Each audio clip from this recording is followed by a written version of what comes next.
शाम के वक़्त टहलते-टहलते पहुँच जाते हैं अपन वास्ता सिटी के अंदर। वास्ता सिटी में जैसे ही पहुँचते हैं, तो भाई इतना ज़ोर-ज़ोर से पवन और काले-काले बादल आने स्टार्ट हो जाते हैं। भाई फटाफट भाई अब मैं बोलता हूँ जो भी खाने-पीने के लिए अपन आए हैं, तो फटाफट खाना खा लेते हैं और पहली डेस्टिनेशन जिसको हम वड़ा पाव खाने के लिए जाना था, तो फटाफट गाड़ी को हनुमान गियर के अंदर भगा देते हैं और 5 मिनट लगाने के बाद अपन पहुँच जाते हैं अपनी डेस्टिनेशन पे। तो इधर आप देख सकते हैं सामने की तरफ वड़ा पाव की दुकान। तो फटाफट रोड क्रॉस करने के बाद अपन पहुँच जाते हैं वड़ा पाव खाने के लिए, पिंटू के वड़ा पाव। इसके बाद वड़ा पाव खाने के बाद मैंने बोला अभी और कुछ खाना है, तो भाई अपन पहुँच जाते हैं कचौरी वाले के पास।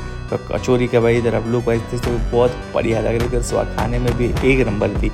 इसके बाद घर की तरफ लौटते भाई जो पहाड़ी की जो भाई मज़ा होती है, जो वाइब लेना है, तो वो वाइब ले लिया। उसके बाद घर की तरफ लौटे। और वीडियो पसंद आए तो लाइक एंड सब्सक्राइब करना।